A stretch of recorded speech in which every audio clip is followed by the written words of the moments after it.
brought it down to an end game. We brought it down to an end game decision. I thought that was an improvement coming into this game. I was hoping na we were going in the right direction. Maybe we could have also lasted all the way to the fourth quarter and put it in an end game situation. Pero wala eh. We need to be able to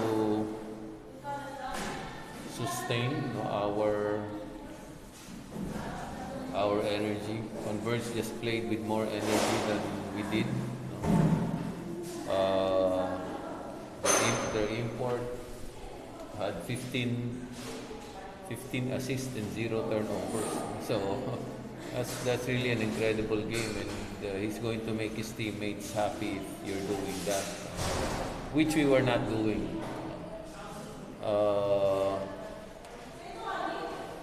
We have to address that problem of just looking to score instead of looking to make the players or your teammates around you better.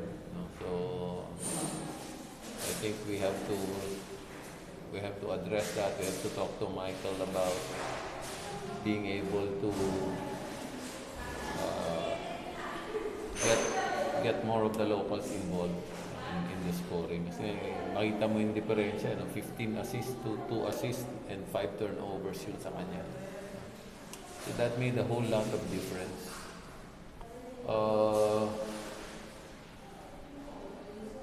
Of course, I got ejected because I felt frustrated with the officiating. I'm not saying that we could have won.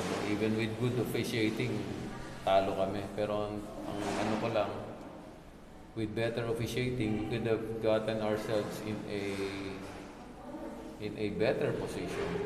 I feel na pagka hindi kami maka-build ng momentum, hindi kami makabuelo kasi napofrustrate kami dun sa mga tawag. But I don't think we would have still won even if officiating. So, yun lang.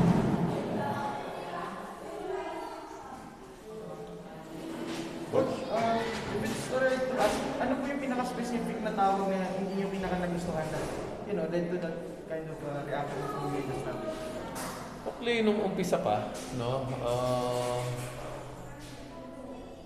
they admitted yung sa first quarter pa yata, yung second quarter, yung under the basket na may foul yung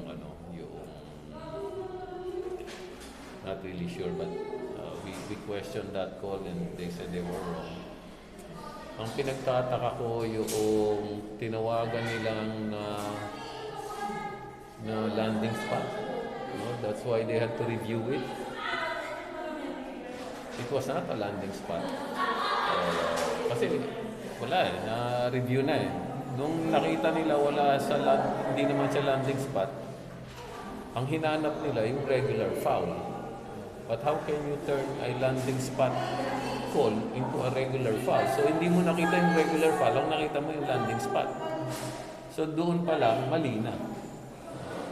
So kung hindi naman yung landing spot, kung regular foul naman yun, bakit mo papareview? Bakit mo papareview? So, technically there is a problem there. And you give them three free throws, they make all free throws. We were trying to gain our momentum at that point. And then sinundan yun nung nag-seal si Santi, nag-flop yung import nila, si Santi tinuwag ng foul. So again, we were trying to gain our momentum, and you make a call like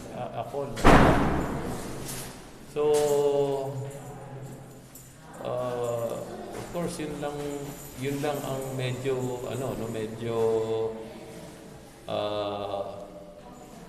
obvious, but we're still looking at the video and there are other naman.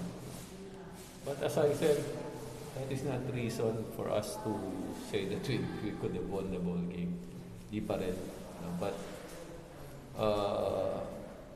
yun nga, our only chance actually of getting back into the game is we get the calls that we deserve. And I feel we deserve better officiating.